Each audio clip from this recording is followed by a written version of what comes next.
You're listening to the Monocle Daily, first broadcast on the 18th of June 2024 on Monocle Radio. President Vladimir Putin meets one of the few other national leaders he can refer to as a pariah. Is Britain's rowdiest Tory tabloid preparing to acknowledge the inevitable? And should unruly restaurant patrons be, literally, shown a yellow card? I'm Andrew Muller. The Monocle Daily starts now.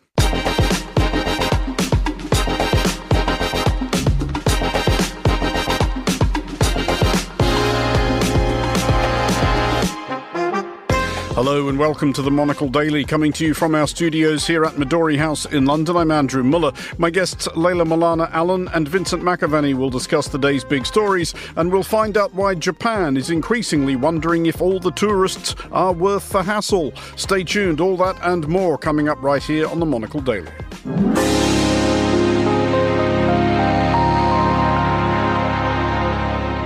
This is the Monocle Daily. I'm Andrew Muller, and I am joined today by Layla Malana Allen, Monocle's Middle East correspondent, and Vincent McAvaney, journalist and Monocle Radio regular. Hello to you both. Hello. Hi there. Layla, it's been ages since you were last on the Daily, or indeed in the studio, at least that I've seen, but you come, not literally, you didn't bring it with you, but sort of bearing an award. You won a thing.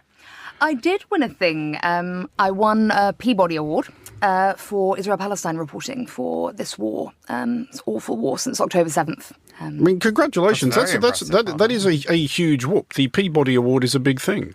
Thank you. It is a big thing. It's a wonderful award because it's about the importance of the storytelling rather than how sort of sexy it is, which feels great. And it was a wonderful award ceremony. You're in New York to receive it? Well, actually, they've just moved it to LA. Okay. So I was in LA to receive it, which is all very strange because, you know, you've got lots of celebrities from the TV shows and things there as well. Wasn't Patrick Stewart randomly there?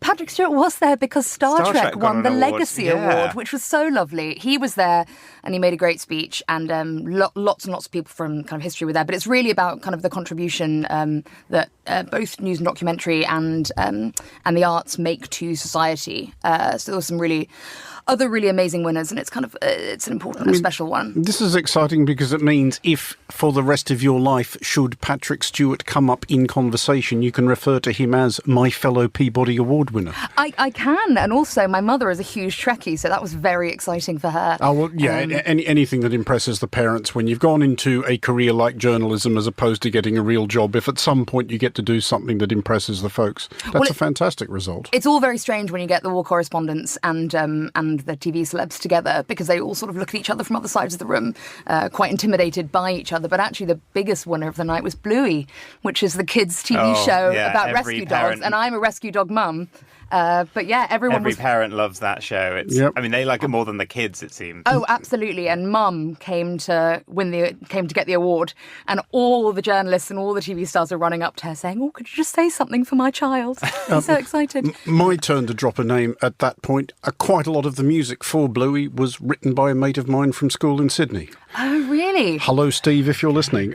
Vincent, we're going to Paris, apparently. We are, next month. It's the Olympics. It's very exciting. Monocle will be doing a series of special shows. I'm going there because I really enjoy the Olympics. Also my birthday, so going with some family for a few different events, and then also maybe doing a bit of stuff for Monocle on air too. I know from talking on air earlier with Agnes Poirier on The Globalist this morning that they've done the first rehearsal for the opening ceremony, which of course is on the Seine. They didn't have all the boats and flotillas. They're going to do another one in a few days' time. I'm not sure it's going to work. I think many of us remember the Diamond Jubilee here in London, where they sort of did the sort of flotilla parade. The weather was awful. The weather's going to behave itself? Yeah, I mean, the weather was awful. Europe not having a great summer so far.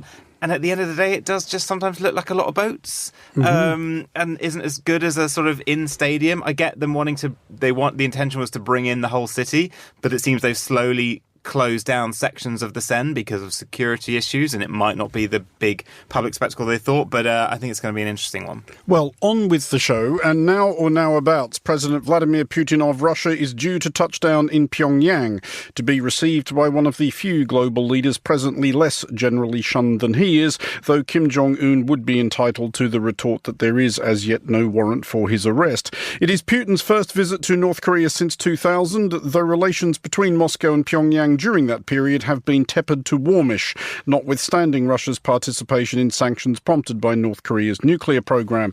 It is believed that Putin is in Pyongyang principally to panhandle for more stuff to fire at Ukraine. Layla, why make a spectacle of it is my question. I mean, this does seem like a meeting that could have been an email, i.e. please send us more artillery, but he's going all the way to Pyongyang. He is travelling kind of as the supplicant, as he has in a couple of previous meetings, schlepping all the way out to the far east of Russia to meet Kim's armoured train. Because inevitably these leaders that Putin's trying to cozy up to want that exposure. They want that publicity, right? I mean, that's what you do when you want somebody to do you favours, as you go and pay court to them. That's exactly what these political visits are always about. And this is what Putin's doing increasingly as they're lent on more and more, they're ostracised more and more by large parts of the West and other communities as well now. We've just had this big conference in Switzerland with everyone sort of coming together this weekend and saying we must support Ukraine more. China, who is an ally of Russia, has decided to sit that one out. And a few other people didn't sign this thing that essentially said we all have to come together to give Ukraine more weapons. But, Putin is increasingly out in the cold and he needs these weapons. Now, North Korea is able to supply particularly artillery shells are very, very important because so much of this is ground trench warfare. And they can provide those quietly and efficiently and they're not monitored by anybody else. But in return, they're going to want to be brought back into the warmth because in the recent years, Russia has been cozying up to South Korea a bit on trade. So they're going to want them to turn around and say, no, you're our key ally. Vincent, on the subject of that peace summit at the Bergenstock in Switzerland, which I was at. Indeed, I hear you met Mr. Macron. I was ignored along with a gaggle of other journalists by President Macron, but from quite close range, which is something. But following on from that, does this not look a bit lame in that President Zelensky, and he didn't even get quite the roll-up he hoped for, but still 90 heads of state and or government or very senior ministers, large-scale showing of support for Ukraine, whereas Vladimir Putin has to fly all the way to Pyongyang to even get a few minutes with Kim Jong-un. I would say it looks more than a bit lame. It looks very lame. It looks like the jock who's having to sort of fake friends with the geek so that he does his homework to get him through the class that he needs to graduate high school, and it's that kind of weird relationship. It shows the desperation in some ways of Putin, the fact that he is schlepping all that way. He hasn't been to North Korea since the year 2000 when he first took office, meeting Kim Jong-un's father. And I think that's a sign of how desperate a situation he is. What's interesting is since the meeting that we mentioned in eastern Russia last year at that space drone where the North Koreans allegedly got new sort of missile and satellite technology in exchange for munitions, the reports from the field in Ukraine is that a lot of the munitions that they've identified as being North Korean, they've been able to identify them because they've been duds. They've been launched and they've misfired. They haven't gone off. It's not that great a quality of weapon. So I think the fact that, President Zelensky was able to have that big meeting. If you look at the data in many countries which support Ukraine, public support is still very high. The fact is that Russia's war machine has been eroded down and its stature has been. And going and hanging out with Kim Jong-un just looks pretty naff. On the other hand, the one great thing about becoming an international pariah is that you don't care that much about public opinion because Putin's entire shtick now is that everyone's against us. This is, a kind of united thing against the great Russia. So actually he can turn around and be friendly with some quite unpleasant people because he can say that he's been ostracized and it doesn't really matter what those people think because he doesn't agree with, that he wasn't even invited this weekend, right? And the other thing is that as much as public support is still very much in favour of Ukraine, the reality is that weapons, the actual practical weapons being sent to Ukraine have gone down hugely. We already know there's no way that they can currently win this war, even at the rate of what they're being given. So if Russia continues, and perhaps these are not the best weapons to be getting, but if Russia continues to focus on arguably the right thing, which is just getting the weapons rather than just having the support, that could work in their favour. I'd say that is a valid point. I'd say Putin sort of likes being in the sort of BRICS clubs with the sort of Modis that are sort of, a bit on the fence about stuff and, you've got Lula there and stuff, slightly more reputable, but others that haven't kind of followed the West on the path of Ukraine. But there is something special about standing next to Kim Jong-un. They are in a special category of pariah state. They're sort of Ralph Wiggum of international affairs, aren't they? So, I don't think it's that great an image. Just pointing out, though, that if they were to formally include Korea, Common North in the BRICS alliance, they could actually spell BRICS properly. Good point. Yeah, I'm just hanging that one out there for what it's worth. Maybe try and sell that to them. Layla, on the subject, though, just before we move off this of North Korea, does it seem to you that it is in one of its funnier moods at the moment? There has been, of course, the recent bombarding of South Korea with balloons carrying bins full of garbage, which, on the one hand, actually kind of funny, and yet on the other hand not if you're South Korea, because of course you have to treat with extreme suspicion anything that comes over the border attached to a balloon. So massive security operation at colossal expense needs to be mobilised in order to deal with this. There has been a certain amount of suspicion, obviously, that with the US presidential election coming up, North Korea might think it propitious to stage some sort of spectacle. Yes, very true. I mean, it's this border, this demilitarized zone, which has been around since the early 50s, is one of those very strange places where warfare still takes place like it did decades ago. Nothing's really changed. One of the other things they do is that they station loudspeakers in this zone, and they just yell things at each other. So North Korea plays out propaganda for North Korea. South Korea tries to get news and information into North Korea, which is extremely concerning to North Korean leaders, because there's obviously a complete information blackout for its 26 million residents. This has all kicked off again a bit in the last few months. There's actually been a couple of skirmishes over the border in the last 2 weeks where North Korean soldiers were shot at, although everyone seems to agree that they just accidentally wandered across the border. Another one reported today, in fact, and the South Koreans are once again, whether it's true or not, but South Korea are saying, they probably didn't mean it. So whether that's actually the case or whether South Korea is just trying to keep everybody calm. It doesn't really seem that anything actually is about to kick off, anything military, certainly, but this is a little bit more of a heated tension since the agreement they made in 2018 that they were going to both back off from things like these loudspeakers, from things like these balloons. But it all does just seem to be riling each other up. There doesn't seem to be anything practically moving forward to any kind of hostilities. Well, in the US presidential election, as in plenty of other elections elsewhere, a conventional wisdom seems to have descended that there are no votes in taking a positive, upbeat and or compassionate line on immigration, and plenty in coming out vigorously, if not always coherently, against it. US President Joe Biden, though scarcely less prolific a deporter than his predecessor, does want to open a pathway to citizenship for people who, though married to a US citizen or the child of a US citizen, have not yet had an opportunity to take the pledge themselves. The Department of Homeland Security believes that 550,000 or so people may be trapped in this limbo. On average, those eligible for Biden's new scheme have lived in the US for 23 years. Vincent, does there seem to be any sane argument against this? Not that I can think of. If you're the Republicans... What about an insane argument? Well, I mean, speaking of the Republicans, if you're the Republicans and you are ostensibly the party of family values and keeping families together and making sure you have that unit, well, I can't see an argument that you can really make against that. This is this sort of awkward situation of marrying someone of one nationality, and how the rules on this have changed. Even the UK is now in this perplexing situation where if you marry a non-British citizen, you have to now, this has jumped in the past couple of years from £18,600 to £38,700 that you would have to make in order to bring that person into the country. It is weird that countries, who are sort of desperate for good workforces are making this point of making it very hard for families to stay together. Layla, does this seem like maybe an pro-immigration policy which might actually win votes?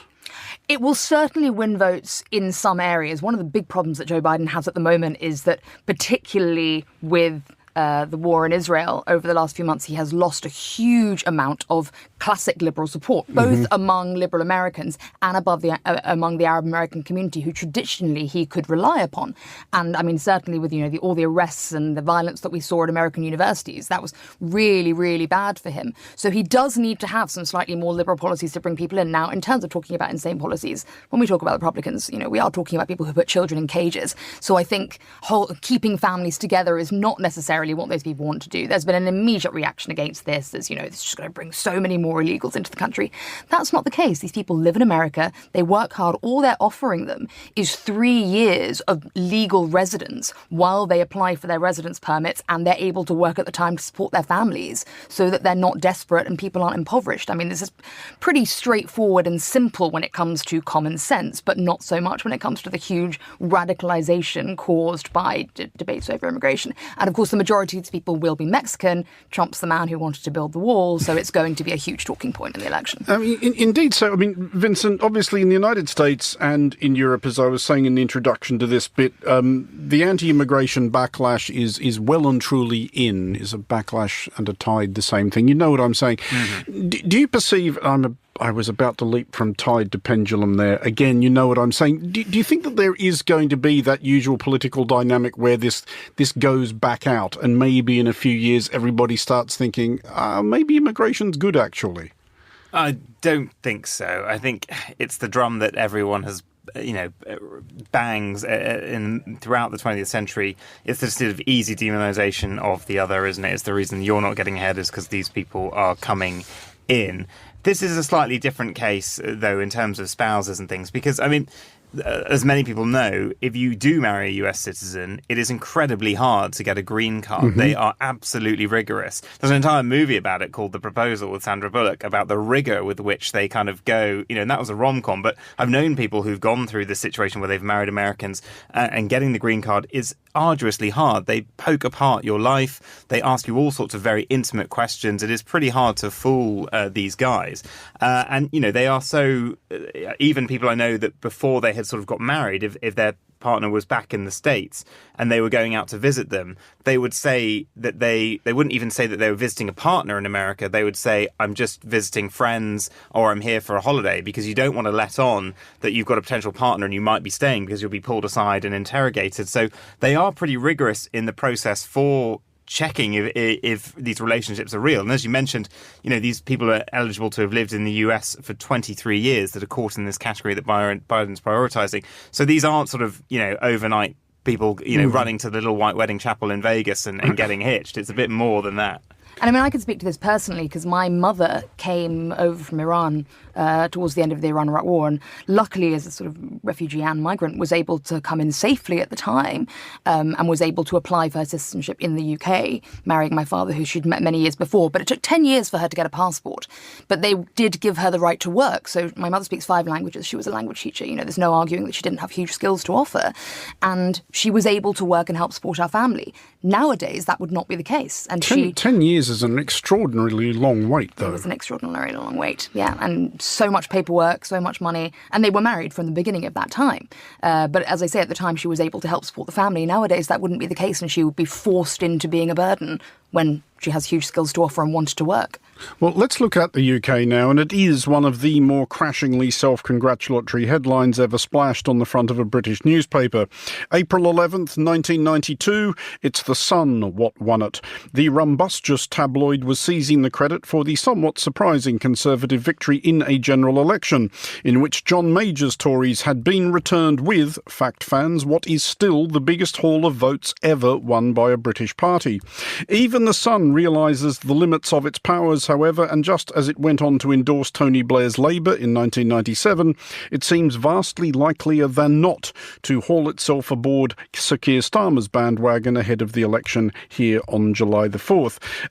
Vincent, does this still matter? In 1992, according to estimates I looked up earlier because I was doing actual research, The Sun had a reach of 21 million people every day versus maybe 600,000 if it's lucky now. Yeah, it is an incredible fall from grace for the Sun newspaper because it basically didn't get its internet offering up quick enough, and it was absolutely trounced by the Daily Mail, which is one of the most visited news sites in the world every single day. The Sun does not have that kind of reach, and as you say, the circulation of the actual paper has fallen away.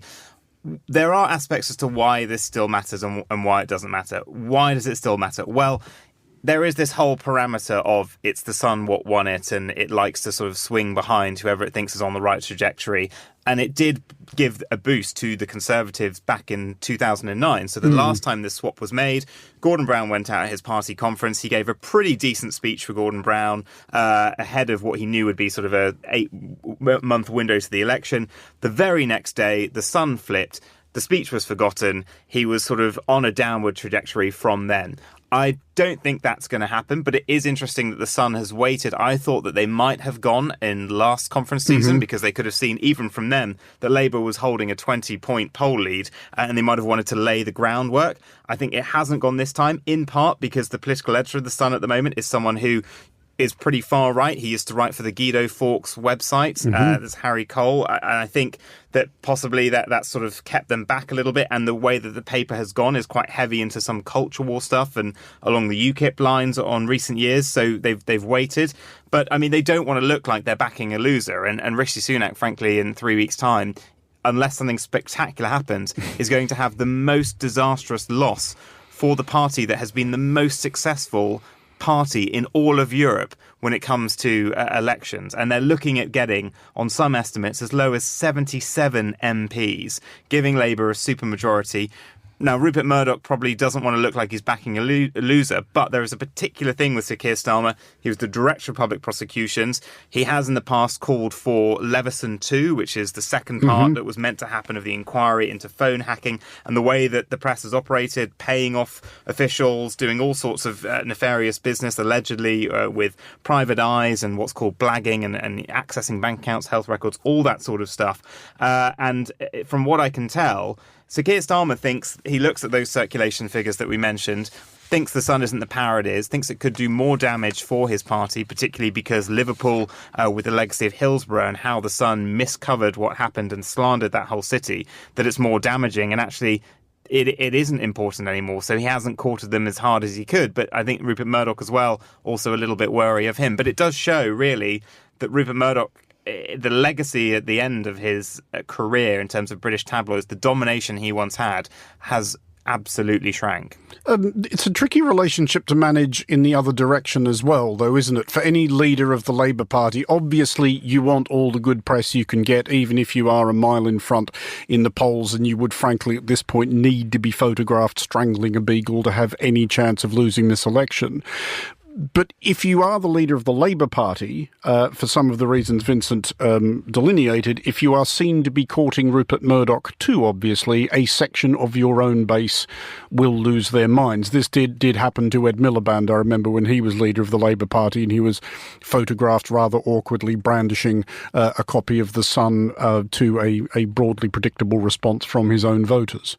I mean, I think there's sadly probably never been a party leader in this country who was quite so good for terrible photo ops as poor Ed Miliband. But no, I mean, what a lot of party insiders are saying at the moment is that there are certain people who are extremely concerned about this Sun endorsement. Keir Starmer himself is not very concerned about it. His main concern is that he doesn't get trounced by the Sun, that they don't put something out equivalent to previous leaders where they sort of go through all the ways in which he would be a terrible leader. They just leave him alone. Back to 1992, it was the famous Neil Kinnock in a light bulb, and the headline, "Will the last person to leave if this man is elected, please turn out the lights." They've always been very good at really cruelly skewering Labour Party leaders. But, you know, his main concern, and really what they're playing extremely well, is he's not really concerned about Sun voters. He's concerned about the youth vote. And the reality is the youth is not reading the Sun. The youth's not reading any newspaper. And when we had this hilarious comment from Rishi Sunak where he said, because Keir Starmer's been trying to push down the voting age to 16, as have some previous Labour leaders, where he said, oh, he's doing this to try and entrench his power for decades to come. Now, if the problem with young people voting for you is that they will vote for you and that will entrench your power, trying to disenfranchise the future of our country is not really a way to go about accusing a leader of doing something wrong. You know, if any young person wants to vote for Keir Starmer and he believes they should have a say in the future of their country, that's probably quite a good thing. So his main issue at the moment is seeming cool enough.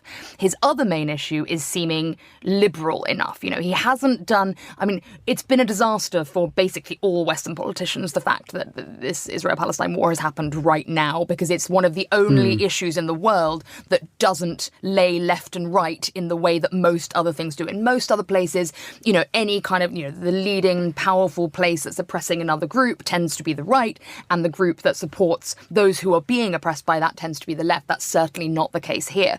It's much more divisive than that. So he's had a lot of issues. Of course, he's a very famous human rights lawyer, and so not immediately coming out and damning certain aspects of what the IDF is doing in that area, it's not immediately coming out and supporting the ICC when they called forward for arrest warrants against Prime Minister Netanyahu. You know, he's facing a lot of issues with that. He's also facing a lot of issues with things like Rwanda. Now, it's pretty clear that he's not going to send people to Rwanda. You know, if a leading human rights lawyer were to go against he's definitely not doing that. However, he does have to do something. He has to do something with immigration. At the moment, you know, it's the Tories completely to lose. Labour really can just walk in as long he doesn't do anything incredibly stupid. Reform led by Nigel Farage is picking up all the right-wing votes from the Tories. So Keir's focusing on the right area and he's not trying to do this populist stuff, but he could do with being a little bit more visible, a little bit more confident, and not just doing what he seems to be doing, which is largely sitting, repeating the same party lines and saying, I'm not as much of an idiot as these guys. Finally and quickly on this one, if you could, Vincent, if the Sun, as we anticipate, does endorse Sir Keir Starmer and Labour, how sort of full-throated and agog do you think it will be? Will there be a front page shrieking, Keir we go, or something of that ilk, or might it be a bit more muted? I think it will be a bit more muted. They did do this previously. I remember in the 2014 Scottish independence referendum, I was up there covering it for several weeks. Rupert Murdoch himself flew in on the final weekend before the referendum. He spent a day sort of driving around Scotland, got back on his private jet, and then just decided that they would just hedge their bets. And the front page was literally like, it's up to you. And it didn't go either way. That was literally the title. It didn't go either way. And so he has sort of done that before. I think he doesn't want to be anywhere near Rishi Sunak's tarnished brand. He might want to try and win some favour with Keir Starmer and think, right, this guy has got a bit more, he's not like Tony Blair, who in the early 90s flew all the way to Australia to meet me and pitch to me at the special conference as to why I should, back him. And he might think, well, if this guy's going to be looking at press regulation, maybe we should try to play nice and soften him up a bit. But I don't think it's going to be, in the same way as the Page 3 girls have disappeared from the Sun, I don't think it's going to be a Keir we go splash and a ringing endorsement of everything he does and walking on water or anything like that. Well, to Copenhagen, where restaurateurs appear determined to overcomplicate the protocols attendant upon dealing with suboptimal behaviour by diners. Rather than doing the obviously sensible thing and having a burly sous chef slam a cleaver into the table before seizing a fistful of collar and depositing the ill-mannered diner on the footpath with a boot print in the seat of their trousers, waiting staff will delicately place a yellow card on the table by way of warning. Layla, I kind of think this is going to cause more problems than it solves. I mean, I have to be honest, I find going to restaurants in much of Europe completely insufferable now. The booking and the cost of things and the queuing, and this is just another way in which it makes everything pretty miserable. I find restaurants insufferable increasingly as well, but actually for the reasons that this is designed to address, i.e. the behaviour of other restaurant patrons. Because, and I may have a heightened sensitivity to this, Vincent, having just spent quite a lot of time in airports where you really do see this, the astonishing number of people who reach adulthood with absolutely no idea of how to behave in public. Yeah, increasingly. I think the pandemic set everyone back a little bit on this as well. Theatres constantly at the moment, you've got people on their phones and misbehaving in theatres. That's been noted right the way around the world. Restaurants, I haven't picked up on it as much. I do enjoy people watching in restaurants, and I do hate when you look over and just see tables where people are just ignoring each other and on their phones. I think it would be nicer if restaurants did try and discourage phone use as much as possible, so people would actually create a bit of atmosphere, have chat, be a bit lively. Would you slap a yellow card on a table for people staring at their phones? Just put a pocket at the door. That I completely agree with. Check in your phones here.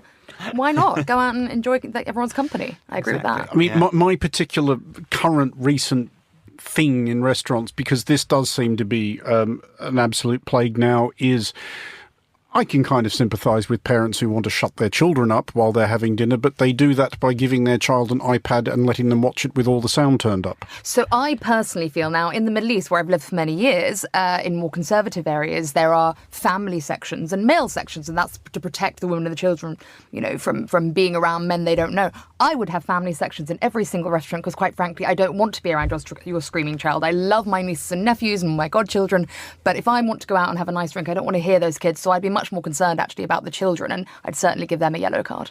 Sensible policies for a happier nation. Layla Milana-Allen and Vincent McAvenny, thank you both for joining us. Finally, on today's show, in common with many other much visited destinations, Japan is increasingly finding the incessant phalanxes of tourists a mixed blessing.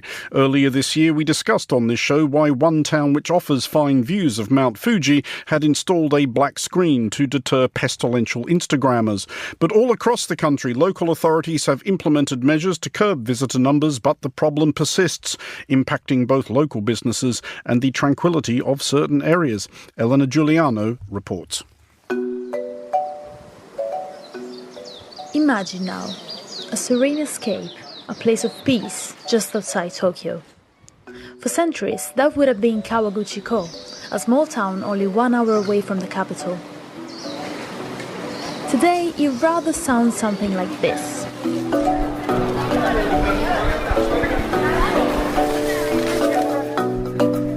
Data from the Japan National Tourism Organization has recorded an exceptional number of 25 million tourists in 2023, the largest since 2019.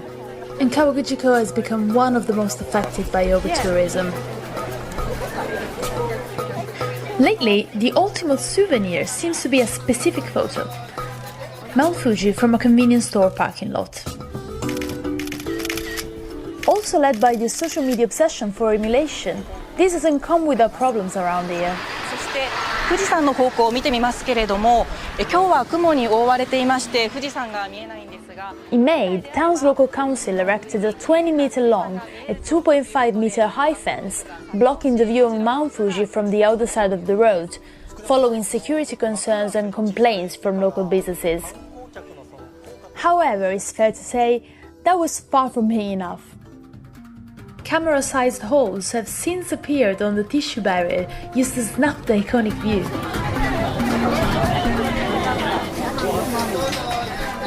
Yet, it is not like this is the only spot from where you can admire Mount Fuji, or Fuji-san, Mr. Fuji in Japanese as they call it around here. Nor the ultimate scene you can feed your Instagram with. But why this spot specifically? Because around Mount Fuji there are many convenience stores where you can have Fuji as the backdrop. There is a 7-Eleven, there is 2 other Lawsons, there is many more. The reason behind this one is because it is located right next to the Kawaguchiko station. So it's just really accessible. Yorick Serrier is a travel influencer and photographer living in Japan, and his business is bringing people to different and, most importantly, less crowded spots where to admire Fuji-san from. What I've seen though is the consequence of like trying to travel just for the photo or just for Instagram and just to be able to say I've been there. The thing about the Lawson, one anecdote about the Lawson is why is this such a cool spot? It's because you have Lawson and in the backdrop you have Mount Fuji. But now it's become just a Lawson spot where people go there, and even on a cloudy day when the sky is completely covering Fuji in these clouds, you can't see Fuji, people still go there to take a photo of the Lawson. This prompts a question. Why do we feel the desperate urge to take the specific single shots, even at the cost of breaking rules? To explain it, here's Dr. Zachary Adolf Nies, a social psychology researcher at Tübingen University in Germany. We have this idea of prescriptive and descriptive norms. So with a prescriptive norm, there's the law or the rule saying don't do this. But with the descriptive norm, it's sort of looking around and seeing what are other people doing. And so if you see everyone else is still taking this photo, even when it's prohibited, you might sort of make the inference that like, actually it's okay, I'm not likely to get fined, or the fine isn't that bad. I think it definitely does. So even before social media was a big thing, I think it is a more inherent motive to want to share these experiences with other people. And in fact, there's some research showing that when you give people the options between like their number one vacation spot, but they can't tell anyone else about it, or a vacation spot they don't like as much, but they can share with other people, they choose the latter one. So there's value in being able to like share this with other people. It's hard to say whether the new rules will work, but visitor we spoke to there had some interesting thoughts.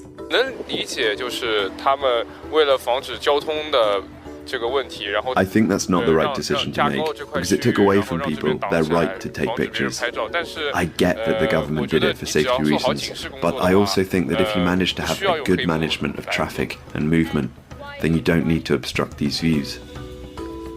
When I'm back home in China, I want to edit a short video, so even if I didn't actually see Mount Fuji today, I can still say I've been here. Like, I didn't know that this was an iconic view or anything until all the articles about how they were putting up the barrier because everybody came here. And when I saw it, I was like, it would be really funny to just take a photo of there not being a view. I can't help but feel like by adding an obstruction, they're going to be creating new problems. Like we came here to actually see the obstruction, which is, defeating the whole point. It's going to cost maintenance. Moving 553 kilometers south from Mount Fuji, the situation is not so different. Some say Kyoto is the country's cultural capital, with its Gion district where the legendary geikos and maikos, young trainee geishas, live and work. Fair to say, life hasn't been easy for them in recent years. Foreign tourists have been seen multiple times harassing and physically stopping or getting in their way. The reason? Getting the perfect Instagram shot.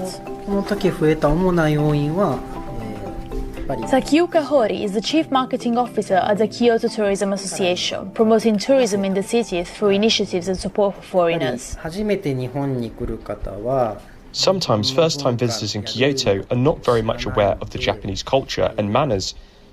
So when they come to Kyoto without knowing local rules, they might cause some conflict with local people, like it happened with the geikos and maikos. The local authorities have then put in place some measures, such as photo bans and restricted access in private roads. However, sometimes it's difficult to put such restrictions in place, as often touristic and residential areas are mixed together. Also helped by a weak yen, in the past year Japan has attracted post-pandemic visitors in a boost to the nation's fragile economy. The number of inbound tourists in 2023 increased dramatically from 3.8 million in 2022, according to the Japan National Tourism Organization. So, does Japan have an actual problem of over-tourism? Over-tourism itself is, as you probably saw, in different area, it's quite a significant issue globally anyway, and then we recognize this problem in some areas of Japan as well. I've spoken with Miho Oguri, the marketing and communication manager at the Japan National Tourism Organization. By 2060, we also aim to welcome 60 million international visitors, which was still quite behind to the number. So I think we are still preparing the stages of how to approach for these issues and all that. I think it's also quite important to, in a way, educate tourists by learning and also interacting with locals. So to promote responsible tourism as well. So, are tourists destroying one of the most beautiful countries and cultures on the planet? Probably not. Not yet, at least. But rituals and etiquette are a fundamental part of the local way of life, something tourists are often not ready to embrace when visiting Japan. For Monocle Radio, I'm Elena Giuliano. And that was Elena Giuliano in Japan, and that is all for this edition of the Monocle Daily. Thanks to our panellists today, Leila Milana Allen and Vincent McAvaney. Today's show was produced by Henry Ree Sheridan. Our sound engineer was Tamsin Howard. I'm Andrew Muller here in London. The Daily returns at the same time tomorrow. Thanks for listening.